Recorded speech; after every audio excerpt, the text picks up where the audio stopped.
Salam mahabbah, salam sejahtera, istri, anak-anak, cucu menantu, dan kerabat terdekat. Mudah-mudahan semua dalam keadaan sehat. Kita teruskan siri saling mengingat, saling menyadarkan sesuai dengan ayat wal asri innal insana fi khusr illal ladzina amanu wa amilus shalihat wa tawassaw bil haqqi wa tawassaw bis sabr. Demi masa sesungguhnya manusia dalam kerugian, melainkan mereka yang selalu berpesan-pesan, saling mengingatkan akan kebenaran, akan kesabaran. Juga bertolak dari rasa peduli, kasih, cinta kepada sesama insan, sesama manusia. Kata sebuah hadis, la yu'minu ahadukum hatta yuhibba li akhihi ma yuhibbu li nafsihi. Seorang itu tidak beriman sehingga dia mencintai orang lain persis seperti dia mencintai diri sendiri. Dan pesan hadis juga yang mengatakan kun aliman au muta'alliman au mustami'an au muhibban. Jadilah engkau yang berilmu atau terus menuntut ilmu atau mendengar ataupun cintakan ilmu pengetahuan. Dan di antara sifat manusia yang baik itu alladzina yastami'una al-qawla fayattabi'una ahsanah. Dengar ceramah, cerita, ilmu, seminar, perbincangan, wacana, dan sebagainya. Dan kita mengambil yang terbaik untuk keperluan hidup, untuk keperluan kita menyelesaikan diri dengan kehidupan yang terus berubah.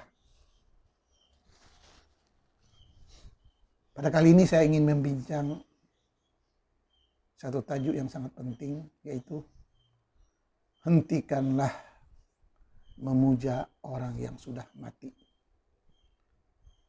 Hentikanlah memuja orang yang sudah mati. Dan ini bukan kata-kata saya, dari cerita sahabat dulu. Sewaktu umat Islam begitu bergantung kehidupan mereka siang dan malam kepada Nabi Muhammad. Dan setelah Nabi Muhammad wafat, hampir semua umat Islam tidak percaya. Bahkan ada yang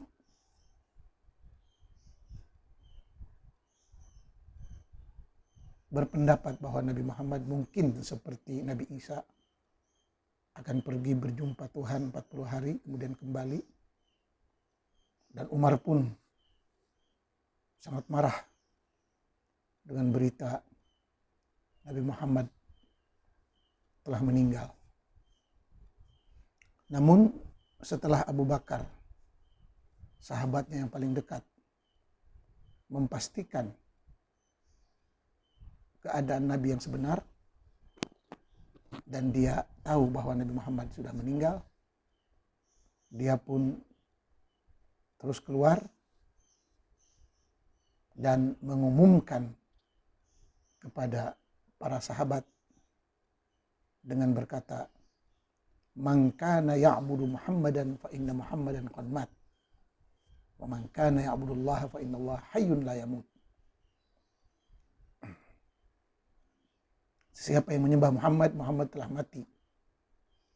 Dan sesiapa yang menyembah Allah, Allah maha hidup, tidak akan mati. Terus dia pun baca, wa ma Muhammadun illa rasulun qad khalat min qablihi rusul afa immata aw qutila inqalabtum ala aqabikum wa man yanqalib ala aqibaihi falan yadurrallaha syai'a wa sayajzillahu syakirin. Jadi jelas ayat itu seperti yang termaktub yang kita selalu baca dalam Al-Quran. Wa ma Muhammadun illa rasulun qad khalat min qablihi rusul. Nabi Muhammad tidak lain dan tidak bukan hanyalah sebagai Rasul, penyampai risalah, penyampai message, penyampai surat. Afa immata au qutila. Dan kalau dia mati ataupun terbunuh, inqalabtum ala aqabikum, adakah kamu akan berpatah balik?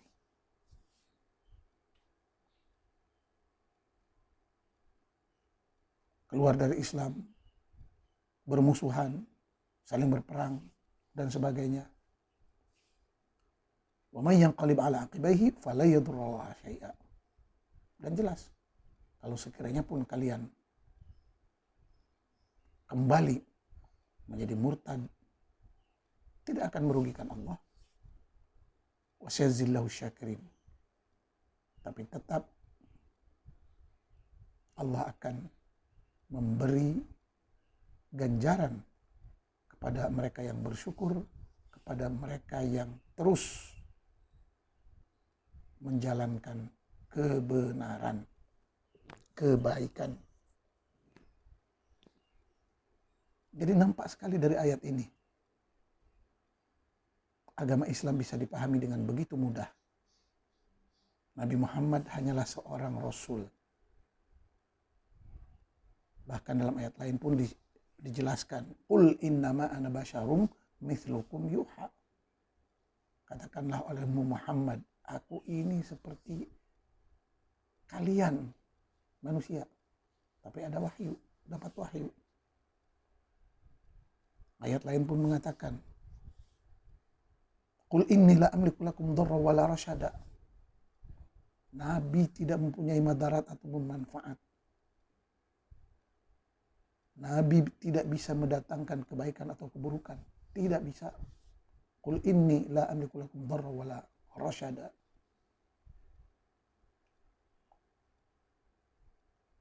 Qul inni la yujirani minallahi ahadun walan ajida min duni multahada.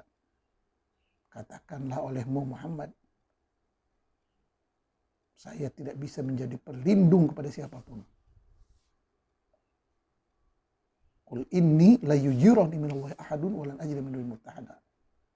Ini jelas orang-orang yang mengaku-ngaku keturunan Nabi, pewaris Nabi, sahabat Nabi, calon Nabi, semuanya tidak bisa dilindungi oleh Nabi. Qul inni la amliku lakum dharra wala rasyada. Qul inni la yujirani minallahi ahadun walan ajida min dunihi multahada. Katakanlah oleh Muhammad, aku tidak bisa menjadi pelindung pada siapapun. Bahkan pamannya sendiri, Abu Talib, yang tidak beriman, tidak dapat diberikan hidayah. Seperti kata ayat, innaka la tahdi man ahbab.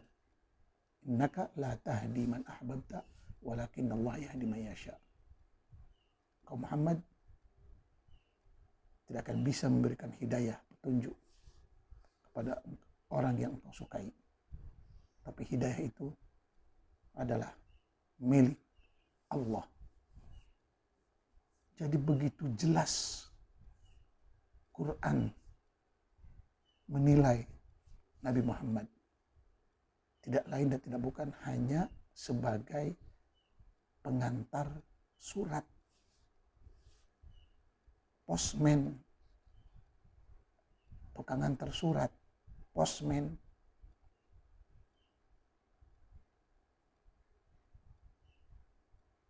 Bahkan hadis pun ada menyatakan,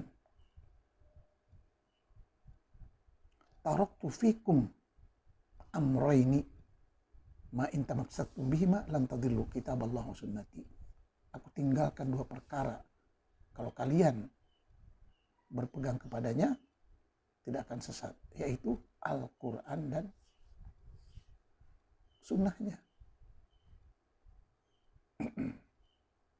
Jadi yang paling penting dalam mengikuti Nabi itu yaitu isi kandungan wahyu itu sendiri, terutama Quran dan sunnahnya yang sahih.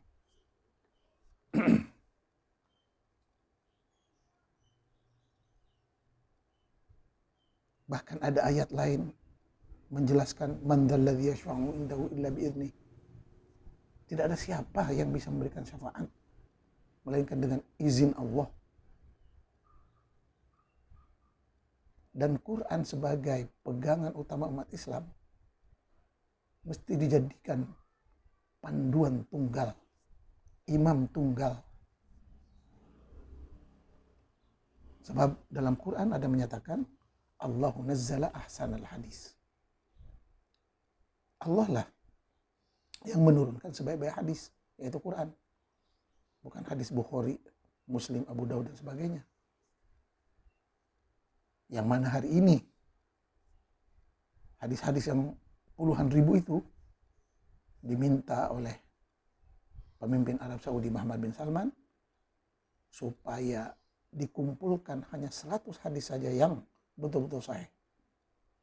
Dengan itu dia telah menafikan puluhan ribu yang lain. Dan itu bukan perkara baru. Sebab pada permulaan hadis akan dibukukan pada zaman Abu Bakar dan Umar, hadis sempat dikumpulkan ada 500 buah hadis. Tapi Abu Bakar setelah memikirkan, menimbang-nimbang, dan bimbang akan bercampur antara hadis dan Quran, akhirnya 500 hadis itu dibakar.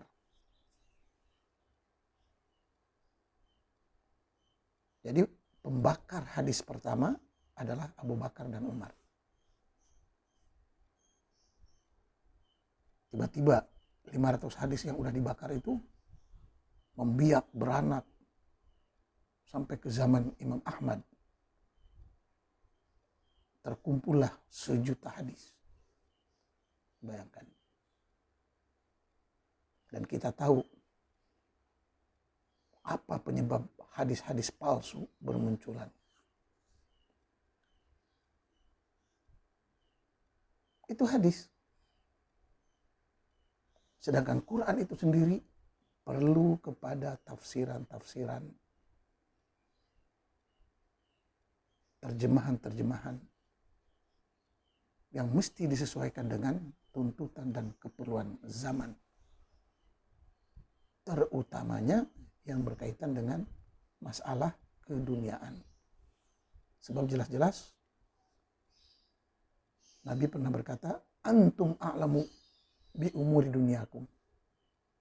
Kalian lebih tahu tentang urusan dunia.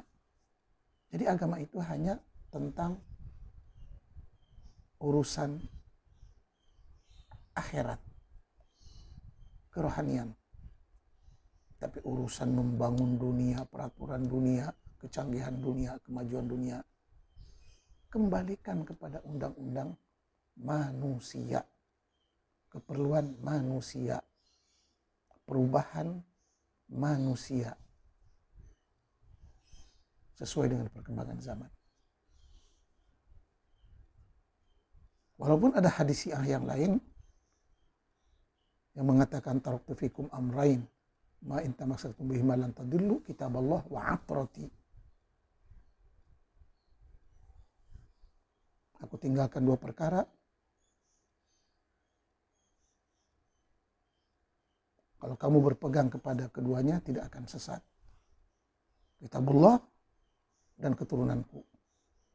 Tapi hadis ini dibantah oleh Ahlus Sunnah yang merupakan mayoritas umat Islam Ahlus Sunnah. Yang jelas Kitabullah wa sunnati. Jadi Rasul hanya seorang utusan.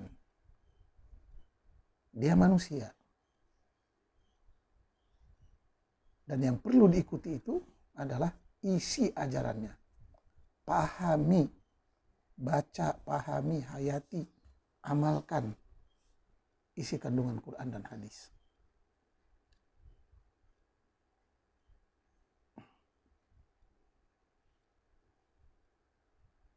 Rasul juga ada dicatat dalam Quran dengan ayat Qul ma kuntu bid'am minar rusul wa ma adri ma yuf'alu bi wala bikum in attabi'u illa ma yuha ilai. Katakanlah oleh Muhammad, ma kuntu bid'am minar rusul. Saya seperti rasul-rasul yang lain. Wa ma adri ma yuf'alu bi wala bikum. Aku pun tak tahu apa yang akan berlaku ke atas diriku dan ke atas diri kalian. In attabi'u illa ma yuha ilai. Aku hanya mengikut apa yang telah diwahyukan. Begitulah seterusnya. Menjelaskan tentang basyariyah. Betapa Nabi Muhammad ini hanya seorang basyar.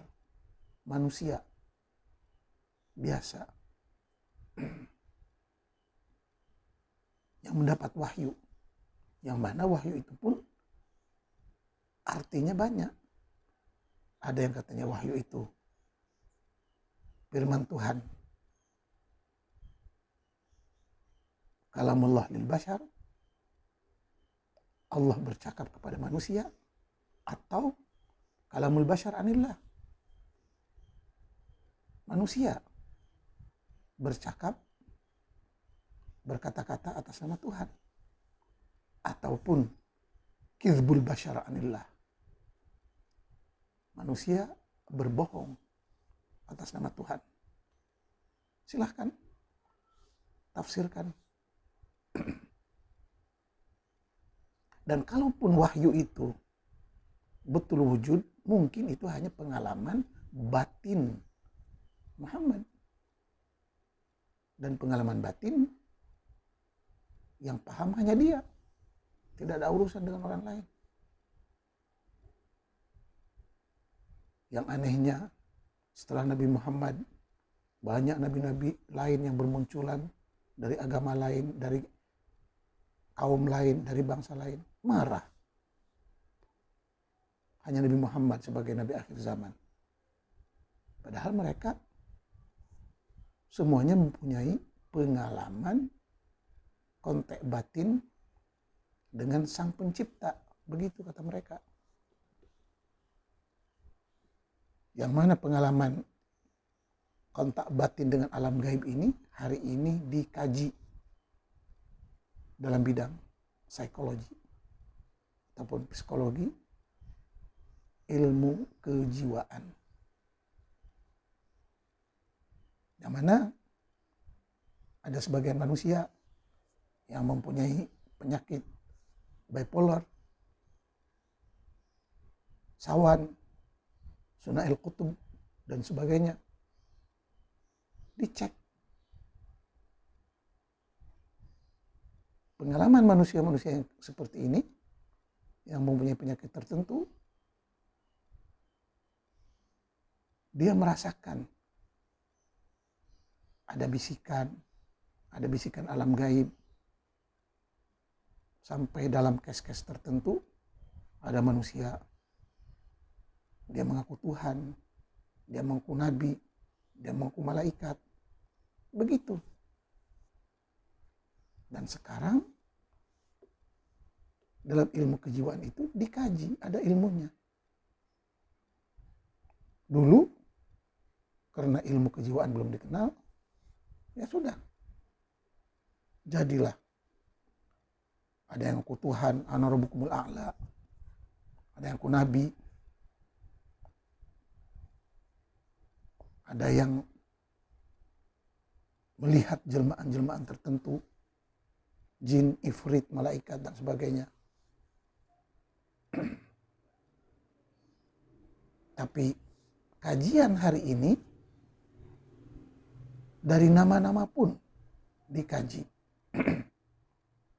Contoh, nama Allah dari asal Elohim, Iloh, Yahweh. Setelah dikaji, ianya adalah dari bahasa Ibrani, Yahudi. Begitu juga dengan nama-nama malaikat, Jibril, Mikail, Israfil. Bahasa Ibrani, Yahudi. Nama-nama Nabi, Ibrahim, Daud, Yusuf, Musa, Isa, Sulaiman. dalam bahasa Ibrani. Dan rupanya cerita-cerita ini, ketuhanan, malaikat, para nabi, rekaan, ciptaan bangsa Yahudi. Bayangkan. Bahkan kajian menunjukkan 90% kandungan Al-Quran adalah dari kitab Yahudi. Itu pun ada dalam Quran disebut wa min qablihi kitabu Musa imamau wa rahmah. Ada kitab Musa, yaitu Taurat. Ataupun hari ini dikenal dengan Asfar Musa al-Khamsah. Buku Musa yang 5. Torah, Mishnah, Talmud, Fakrifa, Midrash, dan sebagainya. Bahkan ada ayat dalam Quran yang selalu kita baca, qad aflaha man tazakka wa dzakara asma rabbih fa shalla bal tu'thiruna al-hayata ad-dunya wal akhiratu khairu wa abqa inna hadza la fi suhufil ula suhufi Ibrahim wa Musa. Telah menang orang yang selalu membersihkan dirinya, selalu berzikir, sholat. Semua nilai-nilai itu termaktub dalam suhuf Ibrahim dan Musa. Jadi Quran mengakui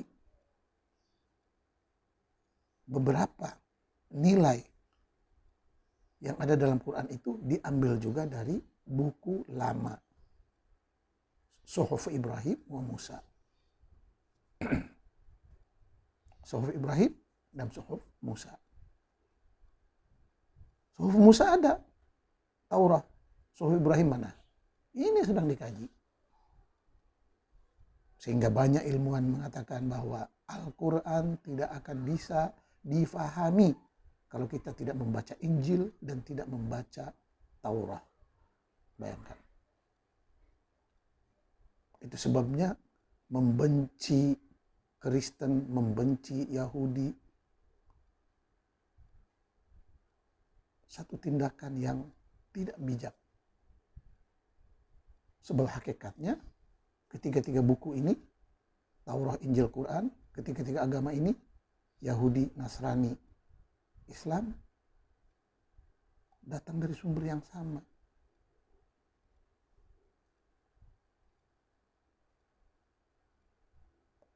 Oleh sebab itu, kita kembali kepada tajuk asal.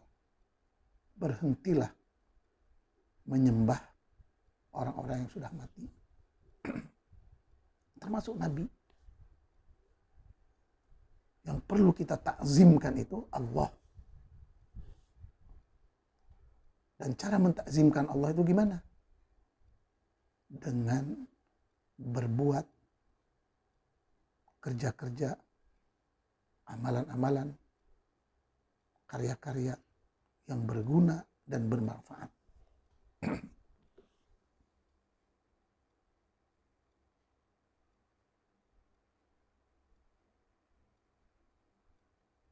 Seperti kata ayat, فَمَنْ يَعْمَلْ مِثْقَالَ ذَرَّةٍ خَيْرًا يَرَهُ وَمَنْ يَعْمَلْ مِثْقَالَ ذَرَّةٍ شَرًّا يَرَهُ.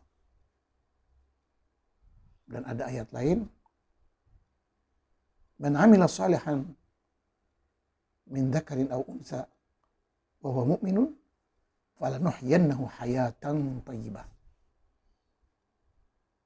Siapa yang berbuat baik, siapa yang berbuat kerja-kerja yang berguna, yang bermanfaat, baik lelaki ataupun wanita, niscaya Allah akan menjanjikannya kehidupan yang bahagia, makmur, kaya raya. Hayatun thayyibah. Jelas. Islam ini agama kerja. Udkhulul jannata bima kuntum ta'malun. Kerja. Masuklah surga. Masuklah kebahagiaan. Raihlah kemenangan dan kemakmuran sesuai dengan kerja masing-masing. Begitu jelas. Umat Islam mayoritas, terutama di Indonesia, sibuk ziarah kubur, memuji kubur, memuji nabi, memuji solihin, memuji kiai, guru, wali. Yang jelas pada keseluruhannya itu adalah mensekutukan Allah alias syirik.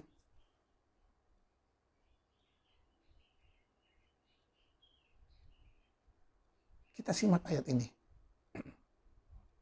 Wa aqimis sholata li dzikri. Salat atau doa atau sembahyang mesti hanya fokus mengingat Allah, mengagungkan Allah, bertasbih Allah. Aqimis sholata li dzikri. Jadi antara takrifan salat itu banyak. Salat gerakan, salat yang semuanya doa.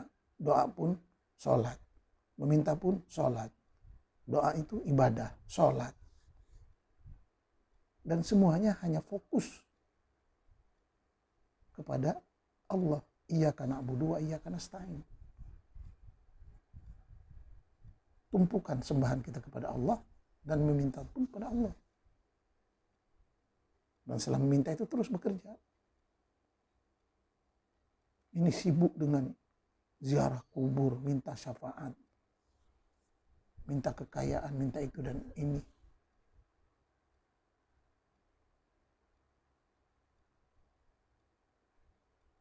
Padahal yang diminta pun lebih memerlukan kekayaan, lebih memerlukan syafaat.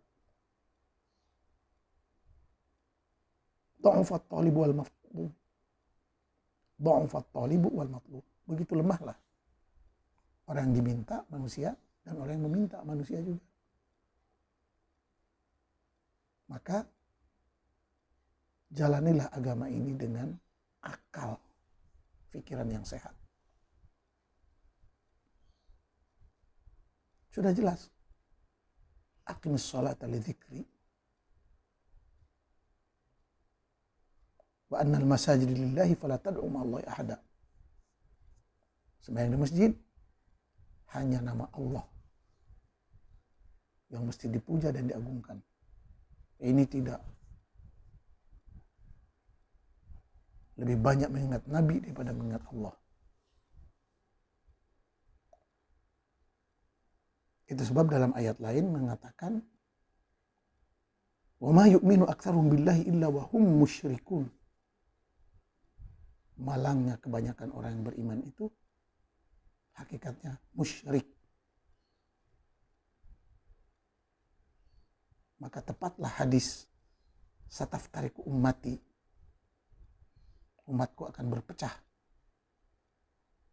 kepada 71 atau 73, semuanya akan masuk neraka dan satu yang akan diterima.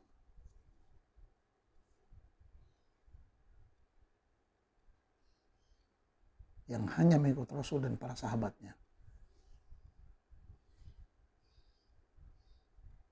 Bayangkan bagaimana kita mau mengikut Rasul dan para sahabatnya, sedangkan kita hidup di zaman modern. Segala peraturan dan sistem kehidupan sudah berbeda. Oleh sebab itu kembali kepada ayat wa ma kunna mu'adzibina hatta nab'atsa rasula. Bangsa yang tidak punya Rasul tidak akan disiksa, tidak akan diperhitungkan, tidak ada surga dan neraka. Sudah. Hiduplah aman damai. Dan kita tahu bahwa agama Islam ini hanya untuk Arab Quraisy. Persis seperti agama Yahudi hanya untuk Bani Israel. Tidak ada hubungan dengan bangsa lain. Jauh-jauh lagi dengan bangsa Indonesia.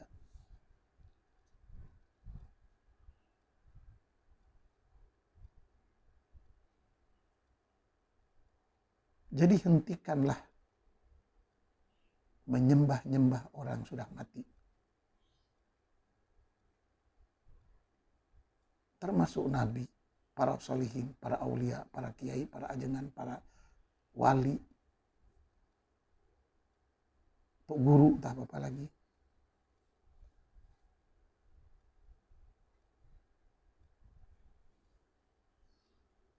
Beribadahlah dengan ikhlas,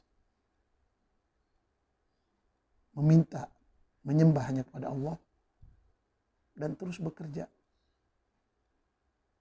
sesuai dengan perintah Allah juga.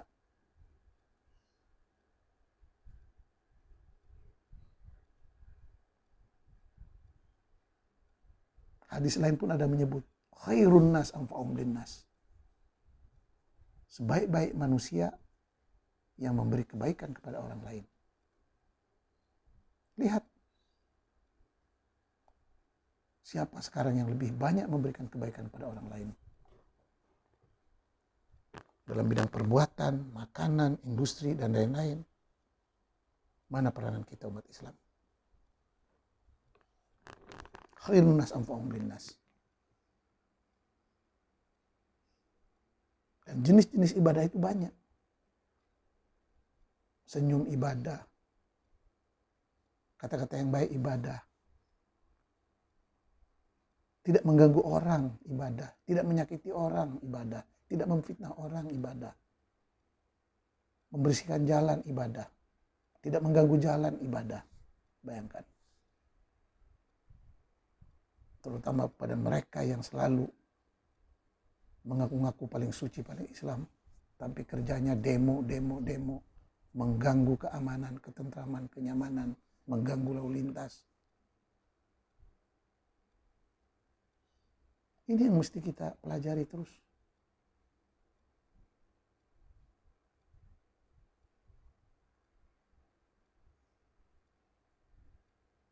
Beragamalah dengan akal yang sehat.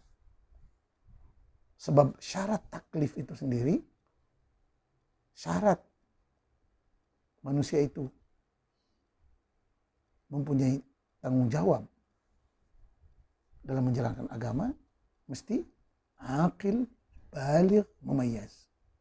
Akil berakal sehat, baligh dewasa, mumayyaz.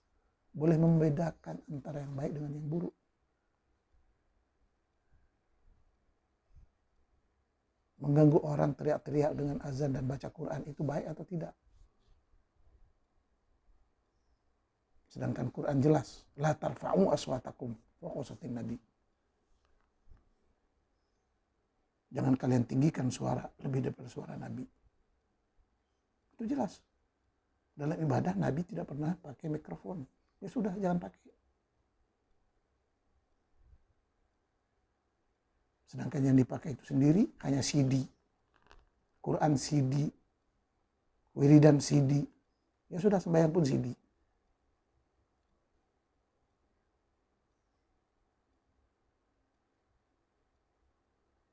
Bahkan hadis mengecam. Kullu muhdatsatin bid'ah. Wa kullu bid'atin dhalalah. Wa kullu dhalalatin finnar. Setiap benda baru itu bid'ah. Terutama yang berkaitan dengan agama. Yang bid'ah itu sesat, yang sesat itu neraka. Makanya mereka yang menggunakan teknologi untuk beragama, insya Allah semuanya ahli neraka. Berdasarkan hadis itu, yang sudah jelas, tidak perlu ditakwil sana sini. Sebab al-aslu fid din al-ittiba' wal aslu fid dunya al-ibtida'. Ittiba, ibtida. Urusan agama, ikut cara Rasul. Sedangkan menguruskan dunia perlu kepada pembaruan, kreativitas, inovasi, dan sebagainya. Al-aslu fid din al-ittiba. Wal aslu fid dunya al-ibtida. Urusan agama ikut. Apa kata Rasul? Tapi mengatur dunia, mengurus dunia, mesti terus membuat pembaruan-pembaruan strategi inovasi untuk memajukan dan mengimarahkan dunia ini. Yang fatalnya, kita mau mengurus dunia, terus mencari-cari cara Nabi. Ya habis, hancur.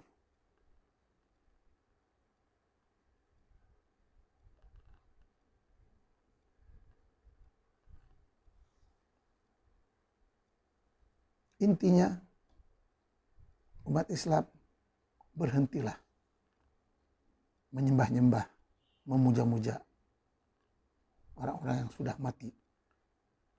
Dari Rasul sampai ke yang katanya orang soleh dan aulia.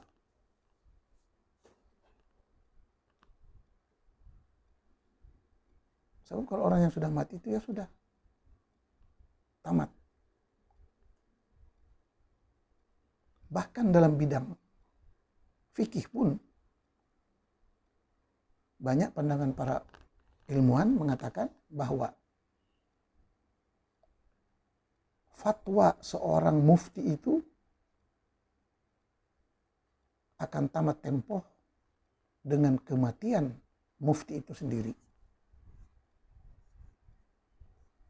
Artinya kita bisa lihat dari ayat yang pertama, man kana ya'budu Muhammadan fa inna Muhammadan qad mat wa man kana ya'budu Allah fa inna Allah hayyun la yamut. Jadi Nabi Muhammad, setelah Nabi Muhammad meninggal, maka cara-cara ibadah, sistem undang-undang, dan peraturan ini yang pernah disebut oleh Nabi hanya berlaku pada era Nabi saja.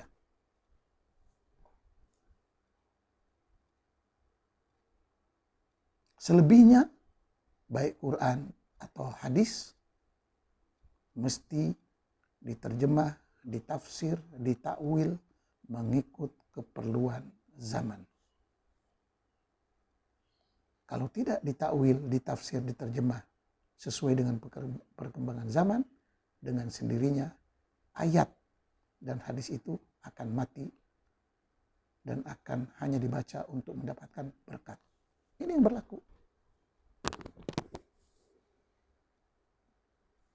Cerita Imam Syafi'i sendiri. Waktu di Baghdad, fatwanya begini. Pindah ke Mesir, fatwanya berubah. Sehingga ada istilah qaul qadim, qaul jadid. Bahkan semua a'immah, Hanafi, Maliki, Syafi'i, Hambali, hampir sepakat berkata, kalau perkataan saya bertentangan dengan dalil Quran dan hadis, maka buanglah perkataan saya dan ambillah pendapat Quran dan hadis. Sedangkan Quran dan hadis itu sendiri, tafsirannya selalu berubah-ubah sesuai dengan perkembangan zaman. Itu yang dikatakan fiqhun nawazil.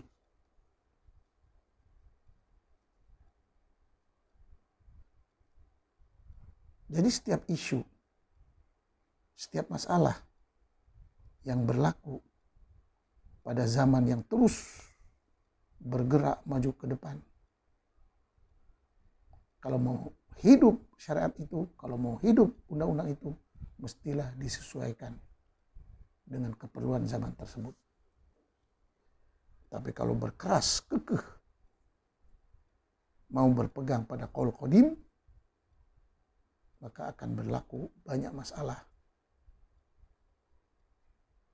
yang akan membawa kepada perselisihan, persengketaan, dan peperangan. Ini yang berlaku. Oleh itu, pemahaman agama dengan akal sehat dan waras akan menjadikan agama-agama ini bertemu, akur, harmoni, sehat, damai.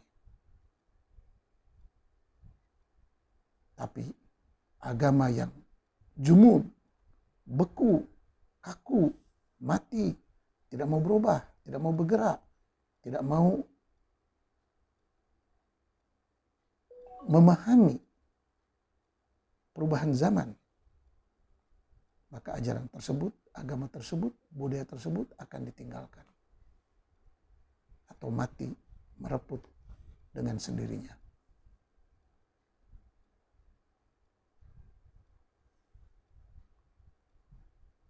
Semoga bermanfaat dan mudah-mudahan kita terus